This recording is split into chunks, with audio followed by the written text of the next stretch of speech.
The snow, we will be recording this meeting.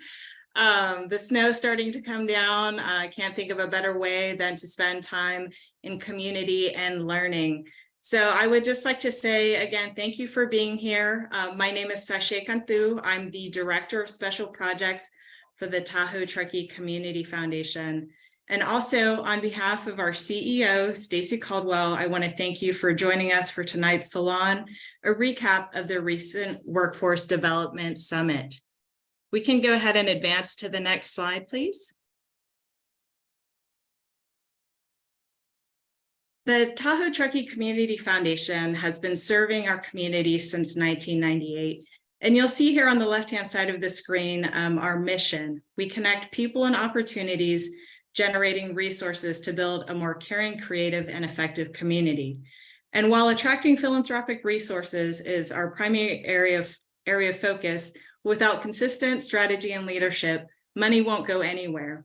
We really pride ourselves in connecting, pride ourselves in connecting donors to causes they love, supporting nonprofits through grants and training, and connecting community leaders to collaborate on strategy, ensuring that the grant making and resources we attract to our region are aligned and effective. We are supported by an amazing board of directors, passionate about this region and the mission, representing a range of industries, all deeply embedded and engaged in the community. And with that, I'd like to also just take a moment to recognize board members that we have on the line tonight. I see Cheryl Schrady is with us. I know that Hannah Sullivan was joining as well. So just want to say thank you for your leadership and thank you for making time to be here this afternoon. I also just want to pause and take a moment to recognize staff that are joining us as well. We have Therese Walsh on the line, also Ann Graham, who you'll be meeting shortly, and we'll be joined later on by our CEO, Stacy Caldwell. Additionally, I would like to just take pause and see if we have any electeds in the virtual room so we can recognize you and thank you for your public service. I know that we have a representative from a senator's office joining from Reading this evening, so just want to take pause and see if we can recognize anybody else on the line. Please feel free to utilize the raise your hand feature. And we will keep it moving. Also want to take a moment to see if there are any press or media on the call this evening. Okay, we'll take that great course of silence and keep moving on. So thank you all again for your support. I want to share a little bit more about what we as community foundations do. We're place-based philanthropic organizations that are wholly dedicated to improving the lives and environment of a particular area, and we play a key role in identifying and addressing needs of our region and responding with resources and solutions. TTCF is one of over 700 community foundations based across the US. And what's so special is we have the opportunity to define our focus. So beyond grant making and scholarships, TTCF has also identified 3 critical issues unique to our community. That includes family strengthening, workforce housing, and forest health, which you'll hear more about tonight.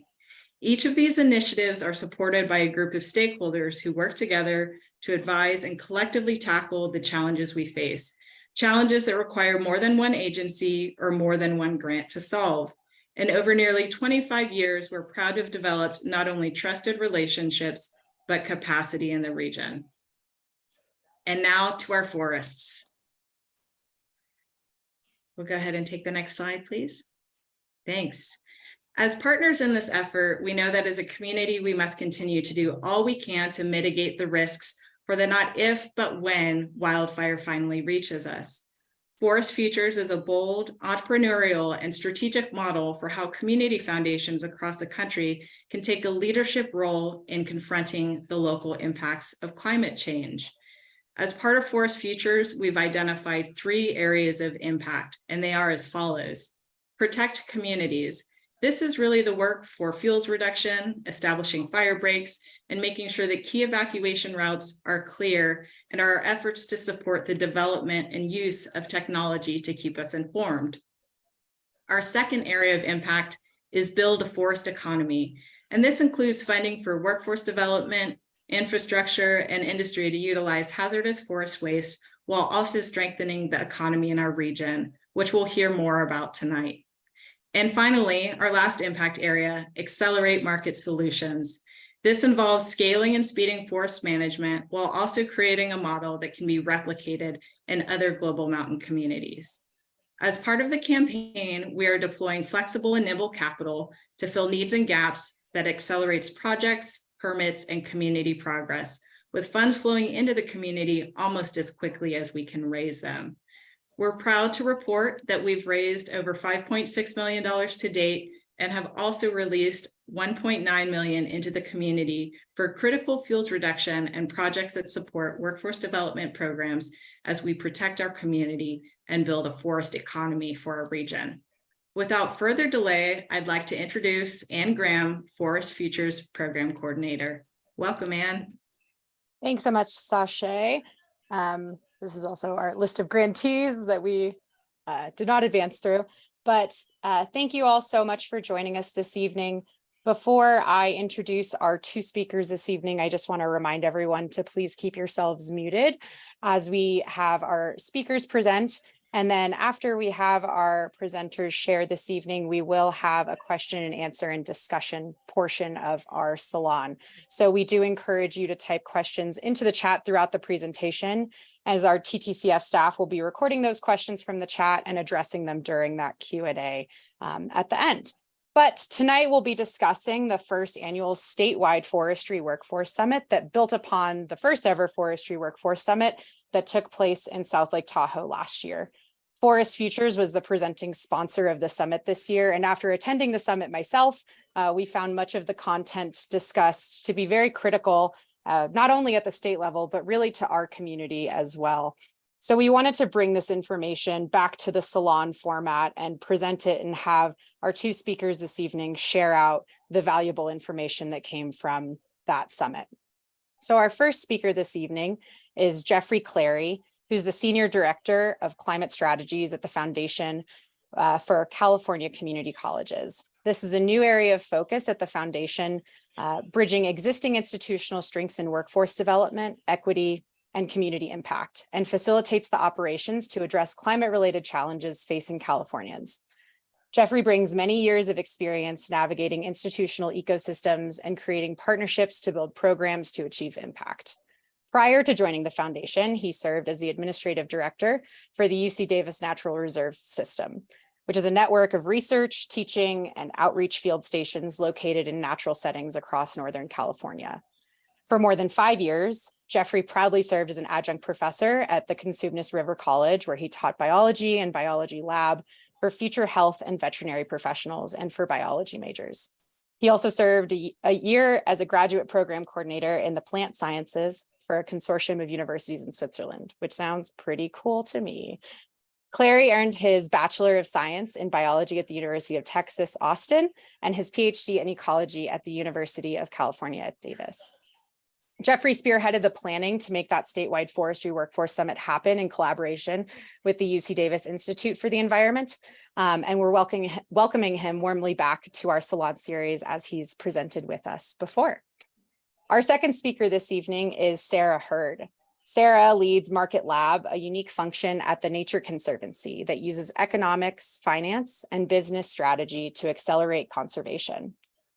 Sarah leads a team that uses rigorous economic modeling, creates new markets and incentives, and leverages private capital to benefit both people and nature. She has over 20 years of experience in the fields of environmental economics, policy, and strategy.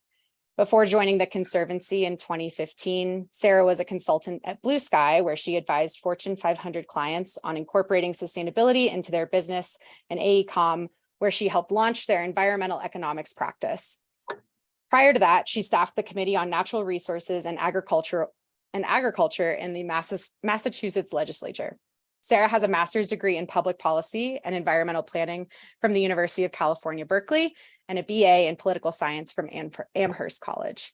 Sarah was a presenter on a panel on understanding the labor market in forestry at the summit and sharing on TNC's recent publication, Building California's Forest Resilient Workforce, that she'll be sharing about this evening as well. So our TTCF staff is very excited to be bringing you these two speakers that are very knowledgeable about forestry workforce. And we're excited to hear their takeaways from the summit that took place January 31st and February 1st of this year. So without further ado, I'll stop sharing my screen, as I know Jeffrey has some slides that he will be sharing, and I will turn it over to Jeffrey. Thank you, Anne. That was really great context for going into this discussion. And I am honored and happy to be back presenting to this group. It really does fit extremely well with what I think are valuable things that I can do from my position here at the foundation, as far as helping just spread the news of things that are going on across the state. And do we have contact? Can we see a screen? Okay, awesome. So yes, everything that Anne said was correct. We just came off of our Forestry Workforce Summit. The first, as she noted, it's hard to know whether to call it the first ever or really the second. It's really a ramping up in both kind of intensity and excitement and collaboration that's building on what we've been doing before. So that's what makes this super exciting. That said, I've got a bunch of conference pictures, which you may or may not find super exciting. Conference pictures are people sitting around a conference room, but I do think this conference was special in a lot of ways. And so I actually think it's worth, I'm going to spend as much time talking today about how the conference came together and what I think I gleaned from that as the content discussed at the conference itself. I think a lot of you many of you live in the forested areas up the mountain from me. And so I think a lot of the issues we were talking about really are the ones you kind of live and breathe in your daily life. So I'll run through some of those, and Sarah's going to do a deep dive on what I think is one of the most important ones of those that we are actually, thanks to her work, starting to get a handle on. But otherwise, I want to share what I think of the lessons of how Californians are starting to congeal around the issues of forest management and wildfire management. So just a brief word about the California community colleges. They're kind of unique in the nation and maybe world. It's a very big system, 116 colleges, 1.8 million students, the largest educational network in the US at a minimum and maybe the world. Really the thing that for me makes it special for this kind of work is that the locations of these colleges are often off the beaten path. So it gives us like a way into communities that are otherwise kind of disconnected from a lot of what goes on in Sacramento. And that really comes in handy when you're talking about things like forestry or agriculture or energy. So it's a great base to be building from. And then the Foundation for California Community Colleges, where I'm employed, is the nonprofit that benefits, supports, and enhances these colleges. And they did have like kind of an existing portfolio that I think could be called climate. They were working with the Bureau for Automotive Repairs on their smog check program. They were working with the Air Resources Board on some community impact projects. But I was brought in to really figure out how we can use this massive system with this presence across California in order to create impact in California. And so my position plus some investments, such as those that went into the production of this Forestry Workforce Summit, are part of that build on the behalf of the foundation. So it's an exciting place. So kind of the culmination of this building out my new job is our new Center for Climate Futures at the foundation. So we got the forest futures, we got the climate futures, we got a lot of futures going on.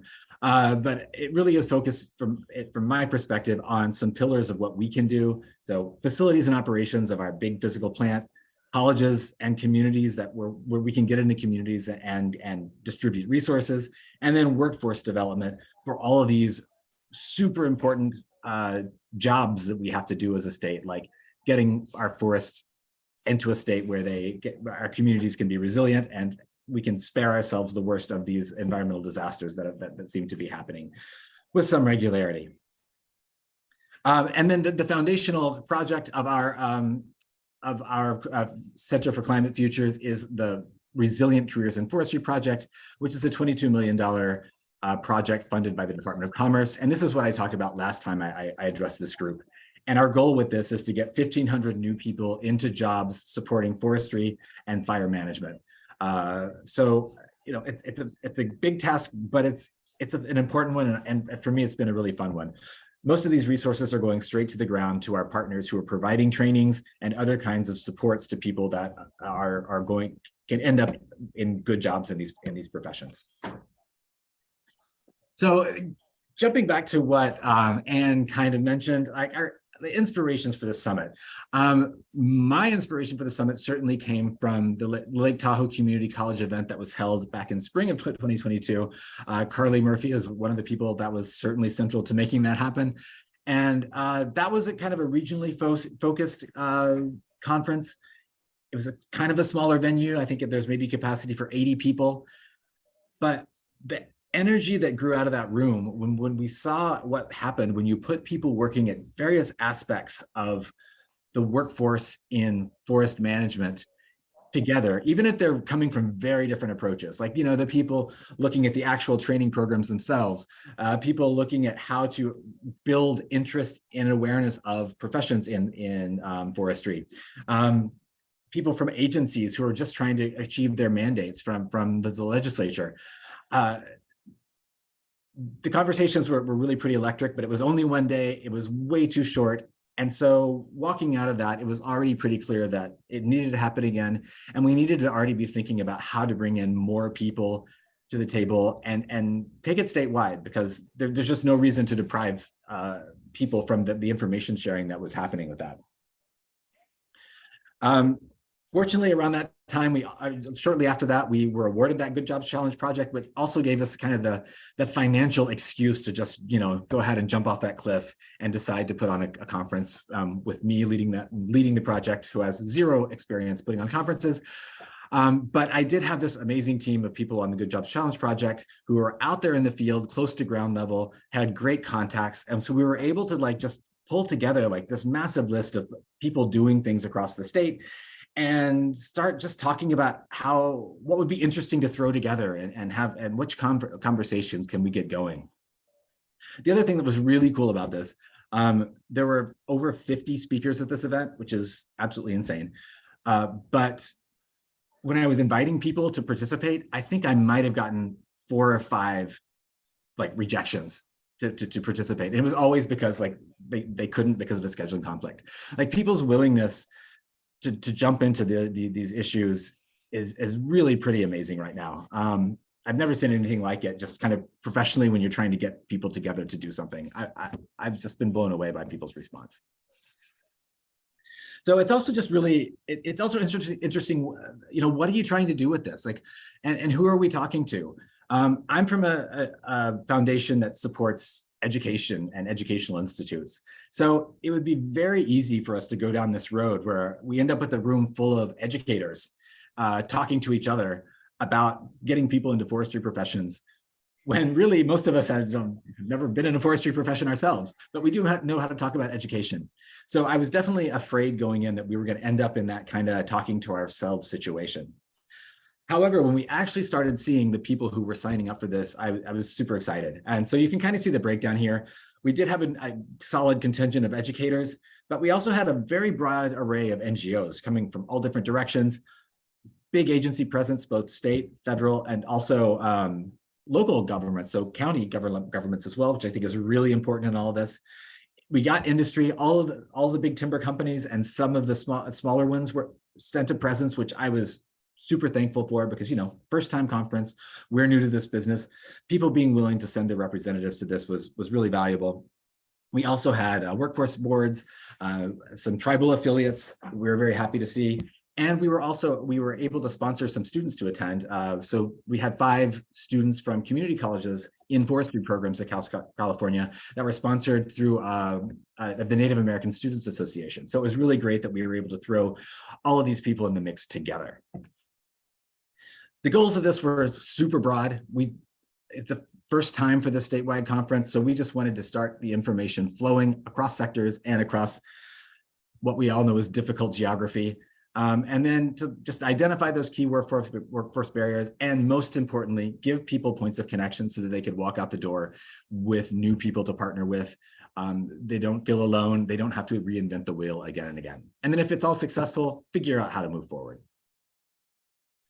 So la da da da, it all just came together. We got an agenda. We got some amazing sponsors who, once again, deserve a lot of credit for being willing to kind of take a chance on a conference that hadn't had a proven track record.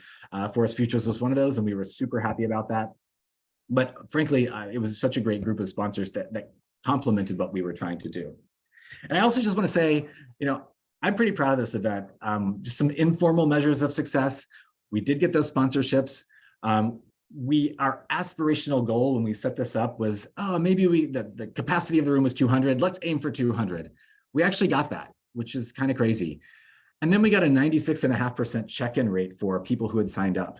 This meant nothing to me, but our events manager, who's been in the business for 17 years, said she's never seen anything like this level in her career. Like, she said, this is crazy. And she also said from the back of the room, she's never seen the level of just buzz, people wanting to interact with each other in any other conference setting that she's been in.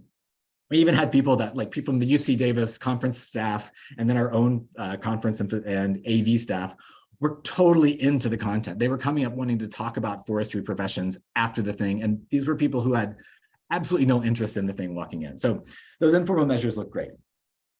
Now, just kind of giving little glancing blows to some of these topics. What we know about the labor market is an incredibly important question, and I'm glad Sarah is going to be able to help you dive into this. This is really one of those things that before we even address the others, we just have to have a little bit more of a handle on. We don't know how many jobs there are that we should be aiming to get people ready for until people like Sarah and her organization come in and answer these questions for us. So this is an absolutely essential piece. Then the recruitment. And this is just what we had a session on recruitment, but recruitment was a thread throughout essentially every discussion. How do you raise the awareness of these professions in forestry and fire, and then interest in them? Obviously, Tahoe Truckee Community Foundation and Forest Futures are working on that in their own ways. We also heard from some programs like the FFRP, which deals with incarcerated and post-incarcerated individuals, giving them a fast track into jobs as they come out of the prison system. We looked at, another just kind of thread through all of this was, we know that there are people who can benefit from the kind of work that is in forestry and related professions, that kind of meaning that can come from helping communities, helping make healthier ecosystems, working on crews for some of these kinds of jobs, all kinds of things that just give structure and purpose to people's lives. So we know that there's more than just trying to give people good jobs. We're trying to actually match people up with something that could be really special in their lives. And it's exciting to see how many people across California are doing that. As I said, we were lucky to have several of the big employers in forestry professions in the room. This is another one, we've got to be hearing from these people, like what their needs really are. But for me, the most interesting thing that I got out of my conversations with people from industry were that really innovative approaches they're already applying to try to broaden their recruitment base, trying to come up with novel ways to get people trained, trying to come up with novel solutions for the housing crisis that almost all of them are facing. So it was really interesting to hear what they're already thinking of doing and how we might match that up with the efforts on the ground. The Sierra Institute and some tribal partners of theirs talked about their High Roads initiative for forestry and restoration work in forests. This was really great because it really brought to light some of the ways that forestry work is bringing economic benefits to many tribal communities, and also ways that we can move forward for greater inclusion. Another kind of just out of the box thing we did to see how people would respond is we brought in some researchers from UC Davis, UC Berkeley, University of Nevada, Reno, and just let them talk about the research they're doing on forest management. It's not a direct tie-in to workforce, but we wanted people to start thinking about what's out ahead. How are researchers thinking we can make sure we have, what would be the ideal scenario for healthy forests, so that whatever it is we're doing has that kind of in mind as a backdrop. I think we got lots of great questions coming out of the audience for that. So I think that was a really interesting way to keep interest going and away from just kind of straightforward workforce. We also talked about the role and the challenges of prescribed and cultural burning and what that might mean for forests in California. This is just another one of those ways to move closer towards that 1 million acres a year of forest getting treated and being less of a risk to all of our communities. And it also is a way to bring, connection to landscapes that historically existed. Again, and then we also talked about the workforce issues, like, how do you take something that's a very kind of short window for when you can burn most places in California during the year and turn that into actual jobs that people can do. And in fact, that seasonality aspect of jobs is one that, again, was a kind of a through line through multiple sessions, and how we could maybe work together to find ways to piece together year-round employment so that these things are more realistic for people who are, trying to support themselves. And again, like by the end of day 2, which was really great, all the themes we were just talking about were starting to just swirl together and all just kind of meld. So we had a session just on diversifying forest economies, and all the things we talked about up to that point were coming back in. Talking about not only it's absolutely great and necessary to get timber industry back on its feet for many communities, but that's going to do a lot better and create more resilient communities if we also have things in place like good broadband infrastructure, so that if you have a couple, one of them is telecommuting down to Reading on their job and the other is doing their forestry work. These are ways you build both economic resilience on top of that landscape resilience that you're achieving with the forest work. We also looked at discussed ways that you can use recreation or other uses of wood products to build up local economies in areas that have been hard hit in the past 30 years. And then the $250,000 question, housing. This is it came up again and again. We had a great panel on it to discuss it. And this one's great because there actually is a statewide working group that meets in a Salon forum like this about once a month or maybe once a quarter. And so it's a great group to tap into to learn more.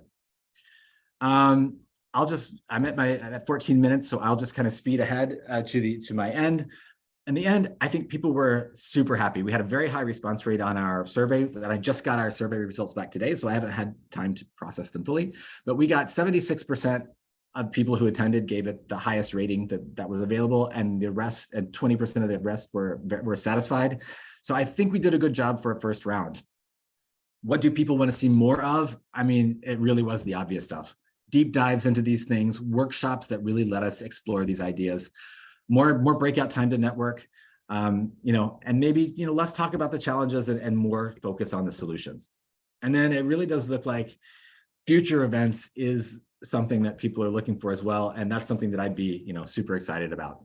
So what's next? Working on this question. There's a clear need for future meetings, but evolution of the meeting is necessary to address these challenges and move it to the next stage beyond just information sharing. The foundation is definitely interested in playing a role in these, and we're trying to help decide what that role could look like and how we could put together something that's sustainable over the time frame that we need it to get California through this crisis. So I'm at 15 minutes, and I know that was super fast. I appreciate your attention, and I look forward to hearing from Sarah. Thank you so much, Jeffrey. I know it's hard to consolidate 2 days of jam-packed sessions into a 15-minute presentation, so I appreciate you doing your best effort at that and sticking to it. So as Jeffrey mentioned, we're going to turn it over to Sarah now, as she's going to share her work at TNC and some of the content that was covered during that the session she presented on at the summit. So I'll turn it over to Sarah, and then as a reminder, we will then transition to our Q&A. So if anyone does have any questions for Jeffrey or for Sarah, please put those in the chat and we'll circle back to those following Sarah's presentation. Sarah, you are up. Thanks, Anne. Can you hear me and see slides? Okay. Yes. Great. And thanks, Jeffrey, for that excellent recap. Who knew that was your first conference? Really well done all the way around. It was really, as someone who attended, I can say it was really a pretty phenomenal experience. So thank you so much for having me today. I'm really thrilled to be here. I live in Truckee, near many of you, and so I'm particularly excited to be talking to people in my own backyard about my work on a particular topic that I'm pretty passionate about. So just, oops, moving forward. Really quickly, Anne mentioned this in the introduction, but I lead a team called MarketLab. We're a little bit different from the rest of TNC in that we are not subject matter experts in any one area of conservation, but we have deep expertise in economics, finance, business, and we use those skills to accelerate our conservation priorities.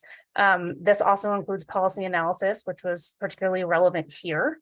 And so we kind of come to the workforce space as newbies, having the skills to kind of ask questions and dig in, but we're not workforce experts. So that conference was new for me, and I was, a little nervous to be in front of a bunch of workforce heavies, but learned a ton, and hopefully I'm contributing to the conversation.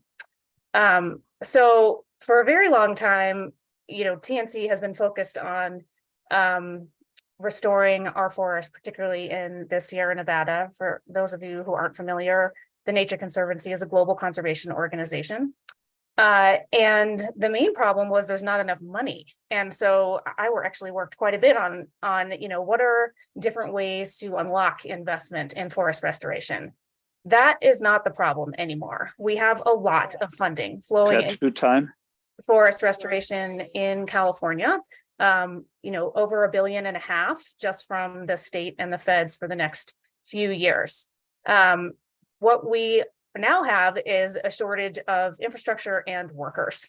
And so we've been digging into both of those topics, but we started to hear just, money isn't the problem, there are no people. And so we wanted to understand this better and looked into, well, how short are we of people? What is that gap? And then what is causing it? What are some of the drivers? And what are some of the potential policy solutions to overcome those barriers? And so when we looked at the gap, we took a look at the public sector gap, and that's because this is the easiest to get your arms around in terms of available data. And so over the next 5 years, there is a shortfall of almost 10,000 workers just for the Forest Service and CAL FIRE and other state agencies. And this is just attrition. This is just workers who are coming out primarily from retirement, but potentially moving into other areas of workforce as well. So this is pretty significant. And this really puts at risk all of this funding that is flowing into forest restoration. It makes it hard to deploy that funding. It also makes it hard to ask for more, because even though $1.5 billion is a lot, it's not enough. There's just enormous long-term sustained need. And so it's really hard to ask for more if you can't get your funding out the door. It's really hard to get your funding out the door if you don't have the people to use it. So this was our kind of first step. This is a pretty sizable gap. And then, what's driving this gap? And one thing we noticed is that the conversation centers a lot on training, and there's a really good reason for this, and it's really important. Training is essential, but it is not enough. And we identified 4 other really systemic barriers to building a robust forest resilience workforce: housing, pay parity between the Forest Service and others in the workforce, mental health care for wildland firefighters who are doing wildfire prevention work when they're not on the fire line, and licensing constraints. And so I'm gonna go into each of these a little bit more and give you kind of a flavor. So I think anybody living in the Tahoe region is familiar with housing and just how big of a problem it is. But it's a problem across the state and across the workforce, whether it's students who are wanting to study forestry, firefighters who are sleeping in their cars, or private operators who just can't keep people because there's nowhere for them to live. It really affects the entire workforce. And there's a very close relationship between housing and wages, because housing is such a large share of an employee's salary. And so if you look across different occupations in this workforce and you map it to housing costs, it's pretty grim. And here we used housing costs from Tahoe as a sort of worst case scenario, right? Really expensive. And if you look at how much a a worker in this sector needs to be making in order to keep their housing at 30% of gross income, which is the sort of universally accepted that is affordable. You can see that several of the occupations are just not making it. They would have to make, twice as much to come close to doing that. And so this is particularly true for entry-level employees. It's the light green bar all the way on the left. And also for forest and conservation workers and techs, who are many of the boots on the ground who are actually doing the restoration. But it's also across the workforce. It is in industry. You can see logging shows up here. It affects firefighters. It affects the public and the private sector, and it really is quite a widespread issue. So we looked at several different solutions to try to change this relationship between housing and wages. One is building on-site housing. And when I say on-site, I mean on land already owned by a state agency or a federal agency or a private operator. And that's because you typically don't have to pay to acquire the land. That's already taken care of. And so it makes it a lot more cost effective. There's also, you could provide a housing allowance. So this is like a voucher where you are giving employees, funding to basically help them with their housing costs, or you could increase their wages as a way to, try to change that equation between housing costs and income. And what we found was that, building on-site housing or providing a housing allowance are dramatically more cost effective than increasing wages. Not to say that you can't increase wages or we shouldn't be increasing wages, but sometimes it's very difficult or there are political obstacles, and you might actually be able to move faster, but also spend less money if you just attacked the housing directly. So here, again, we looked at the Tahoe region, and we actually used Lake Tahoe Community College's new 100-bed facility that they're building as an example of, that's one exciting example of on-site housing. What would it be like to, give 100 entry-level employees a housing allowance or increase their salary? So on policy recommendations, we really feel like there needs to be public investment in workforce housing. This is different than affordable housing, which is intended for low and very low income populations who are facing homelessness. Workforce housing is often called the missing middle. It's for people who are making too much to qualify for affordable housing, but can't afford the housing that's out there. And so, directly investing in this, not just investing in boots on the ground restoration, not just investing in training. We also feel like it would be interesting to pilot a housing allowance for both the state and federal levels. What does this look like? And, is it effective? And this doesn't need to be, it says public employees here, but doesn't need to be limited to public employees. It could go to private operators as well. And then the Forest Service is doing some interesting work to, advance building on their administrative sites. These are lands that are often in or very near towns or developed areas, not deep within the forest. And so the Tahoe is looking in and around Truckee. The Inyo National Forest is doing this. Several in Colorado are, and it's an interesting opportunity to partner with towns and counties who are also facing housing shortages. But they have an authority from the 2018 Farm Bill to do this, and it's going to expire if it's not renewed in 2023. So we think that needs to happen as well. Okay, so shifting back to the pay lens. So it may be difficult to or more expensive to increase pay, but one thing we saw was there is a huge gap when you look at the Forest Service compared to CAL FIRE. And there are others in the sector like utility employees who are doing, line clearance, private operators who are working for private landowners who've got insurance payouts to remove burn vegetation. But this gap is very difficult if the Forest Service is trying to retain and grow their staff.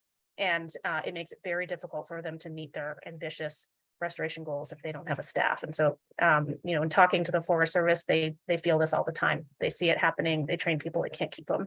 And so it's hard to imagine having a sustainable Forest Service if you can't put them on par with others in the sector.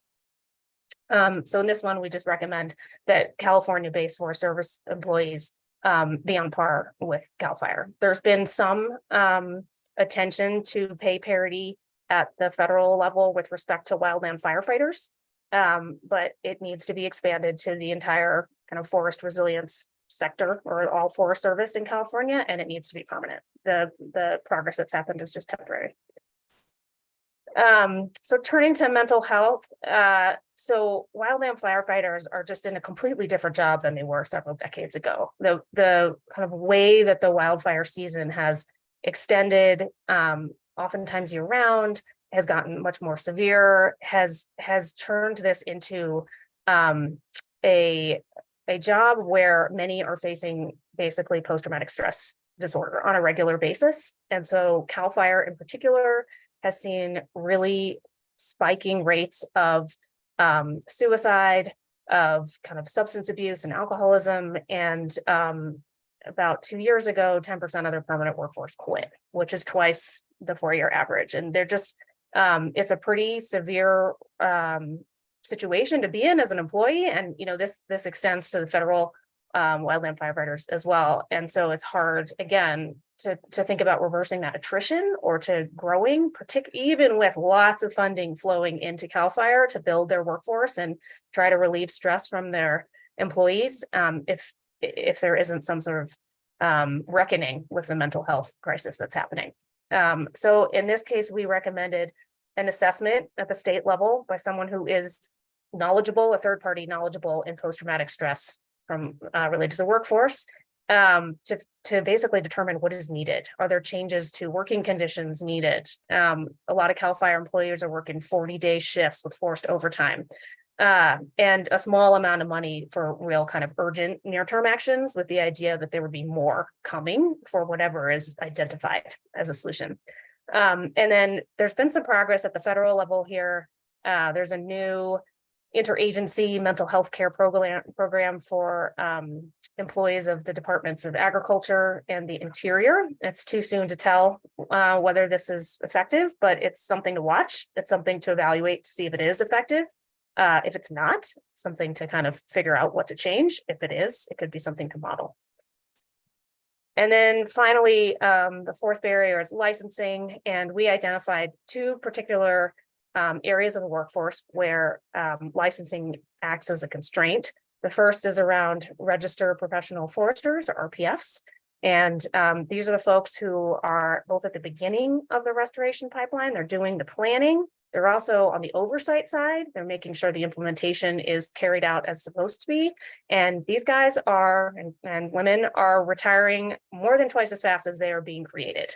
And so that is a problem if we are going to try to get restoration done. It's going to really bottleneck our ability to kind of move quickly. And then the other area where we're seeing licensing as a barrier is for formerly incarcerated firefighters who were in the fire camps, voluntary firefighters while incarcerated. They get the same training as CAL FIRE. And then when they come out and want to enter the professional firefighting workforce, they have a hard time because of their criminal records. And so there are a few organizations around the state who are, kind of providing job training and entry pathways into the agencies, and they are just massively oversubscribed. They cannot come close to meeting the demand.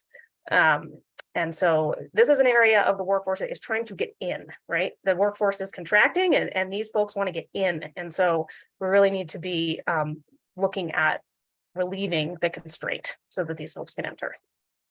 And so recommendations on this front is to evaluate the RPF certification process and try to understand, is this one of the hurdles, right? Is there something it's been around for a number of decades? Does it need to be modernized? Is this what is keeping people from basically getting this certification?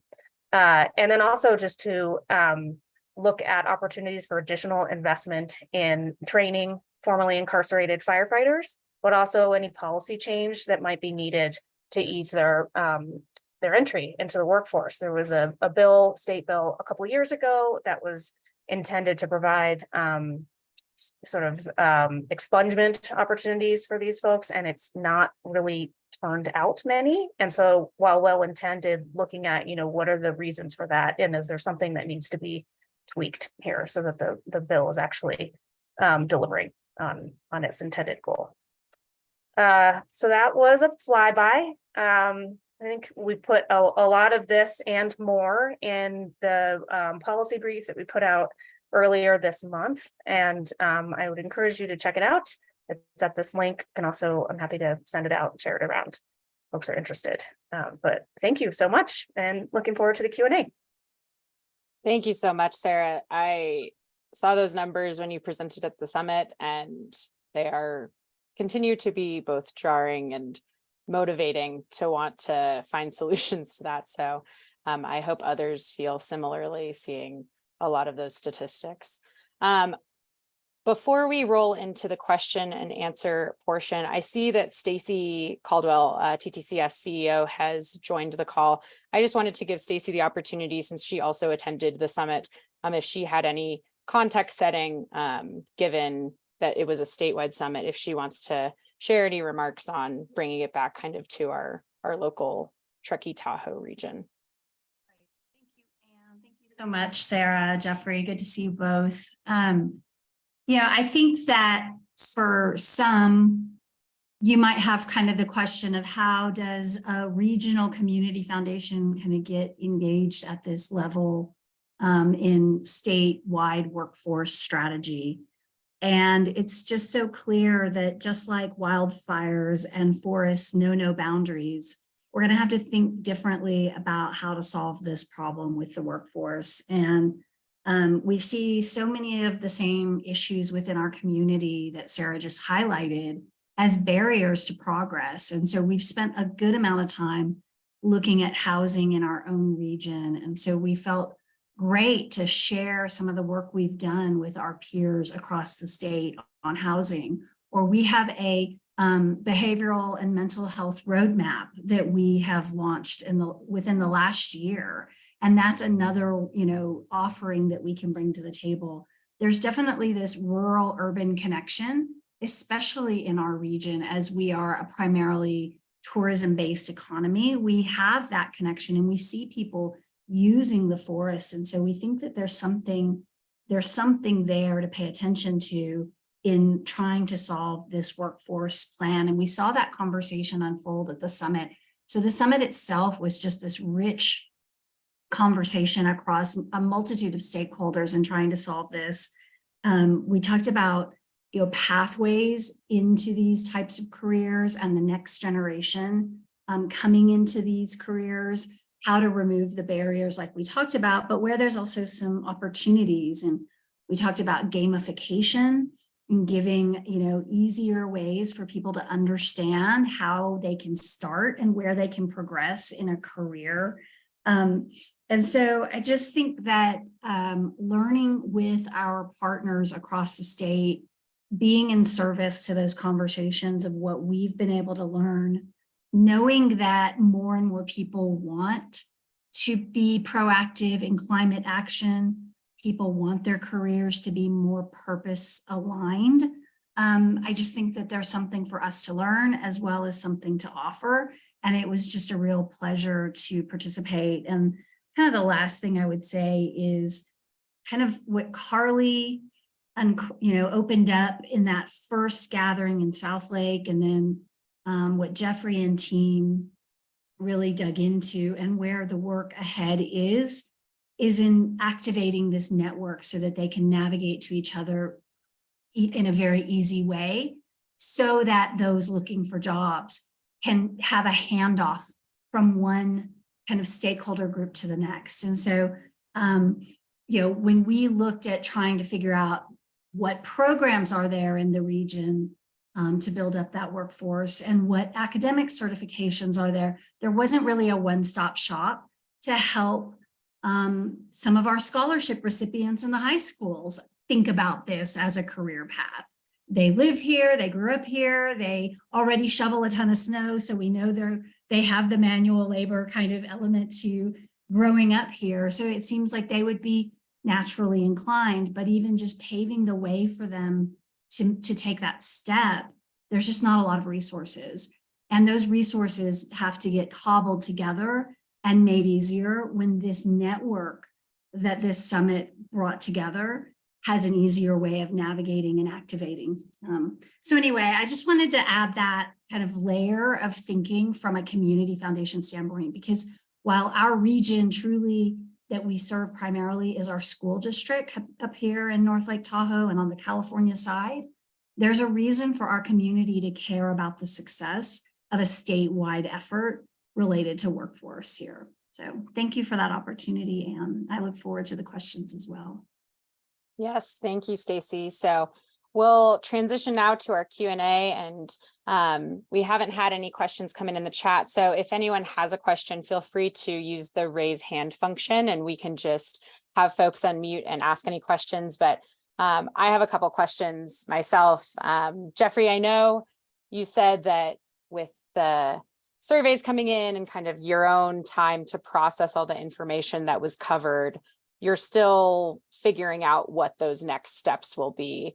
But for me, I'm very curious what, as you begin to have those things kind of ruminating in your mind, if you had to start doing something first thing tomorrow in your role at the foundation, what do you feel like was your highest priority takeaway? If you can even synthesize your highest priority takeaway from all the conversation that took place. Well, the highest priority, I think, is to not lose the energy while people are focused, and while there are, as Sarah mentioned, a lot of resources floating around. That is not likely to always be the case. So to focus that, so we really are looking at how to put together. There's already a bunch of kind of working groups across the state at different levels. There's the task force at the governor's office. There's this working group on wood innovation. There's a working group on housing innovation. So people are having these conversations, but we need to put together that means by which we can keep this workforce conversation that's bridging all these things that have to be bridged for it to work.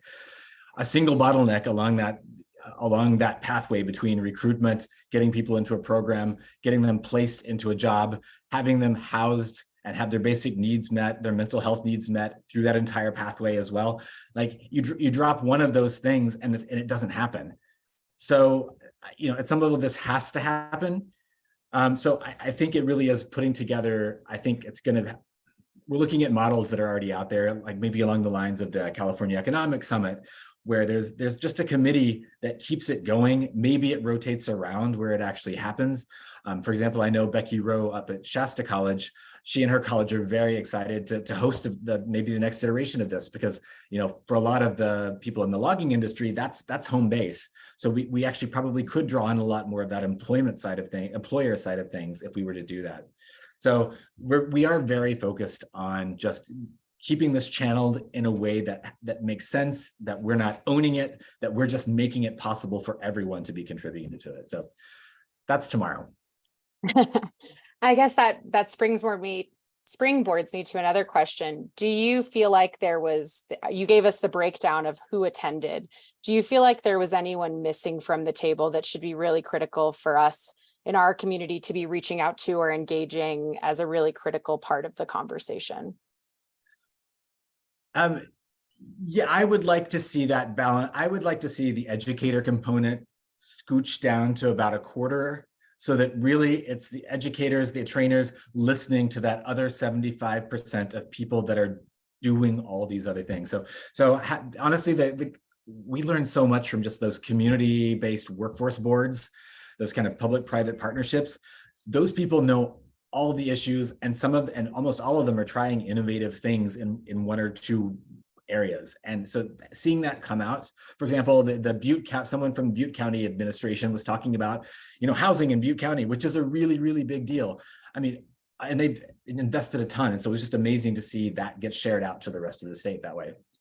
So yes, so specifically, I would like to see more tribal engagement. We were very fortunate to get the engagement that we had, but I do think there's a lot more room there. And then, so I got in trouble so far for only one thing that I know of with respect to this conference. And so a couple of the CAL FIRE people that were in attendance came up to me afterwards and like, Jeffrey, we got to talk. I'm like, what? Like, our central administration wants to know why they weren't involved in this from the beginning. So like, oh, well, I didn't know they wanted to be, or like I tried and I didn't get a hold of them. So yes, it really, now that we know we can succeed, I would be more confident going straight to the top in some instances.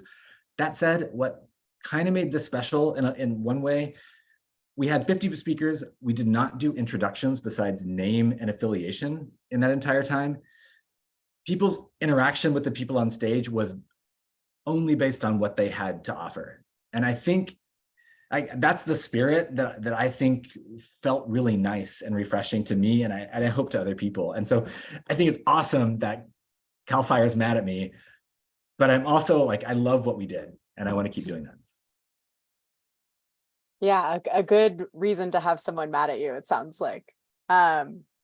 Sarah, a question that I have for you, just in terms of utilizing the research that you've shared this evening, you have recommendations that you've put forth, but in terms of MarketLab or TNC's role in seeing through some of those recommendations, could you just speak a little bit to what kind of implementation or you see TNC's role taking, and what action should be taken by others in communities at the local and state level? Yeah, sure. So we started this as an internal effort of just, trying to understand how big of a deal this problem was. And we're kind of asked by a couple folks, are you going to put something out? And we weren't sure. And I think it sort of became clear as we were going forward. Our policy team really wanted something to walk around with. They felt like, oh, there's something here. There's something here, and it's not written down, and it's not being talked about enough among elected officials, and we need to go talk about it. And so that was the main reason for putting out that policy brief. And so that's where I hope it's going. We have a pretty strong external affairs team at the state and national levels, and so just sort of having that backup and starting to have meetings, starting to raise visibility around this issue.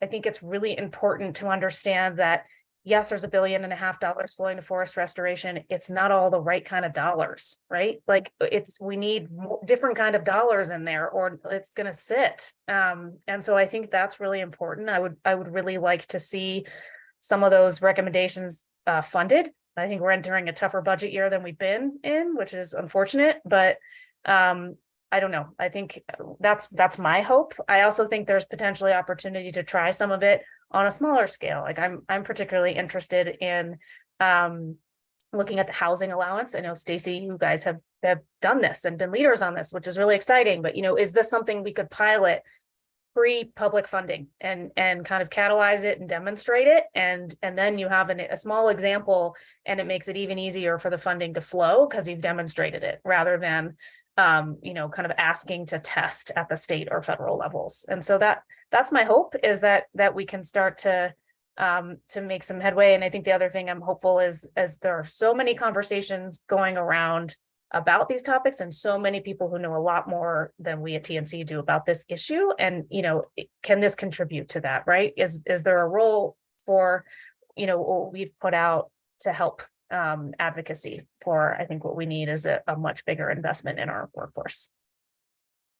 Stacy, I see you have your hand raised. Yeah, just a quick add-on, and I'm so glad you circled back around on that, Sarah, because we deal with private philanthropy so much, and I often find us having that conversation with donors of, well, there's plenty of money flowing, or isn't this really a public issue and it needs to be dealt with by the state?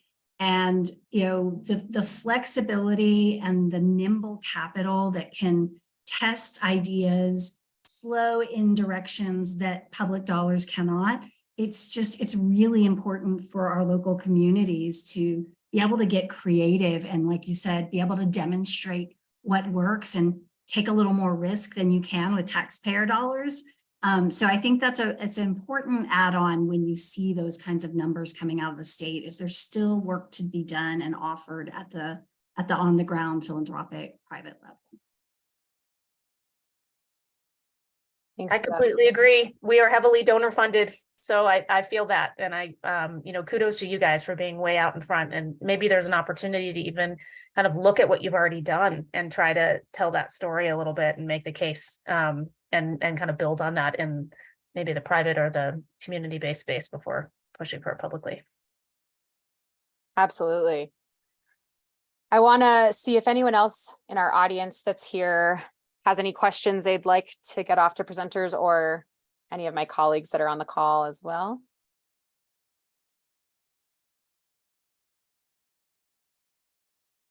Before I turn it back over to Sashay, I'll leave Jeffrey and Sarah if you have any other last minute remarks or things that you'd like to share following up to your presentations.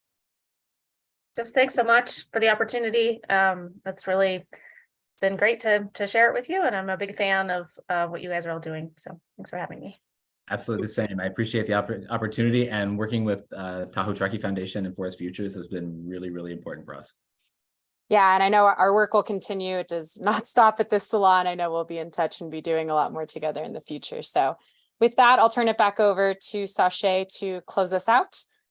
All right, thanks guys. Yeah, I want to just say Mutual Admiration Society. So thank you to Jeffrey and Sarah and also Stacy for your remarks.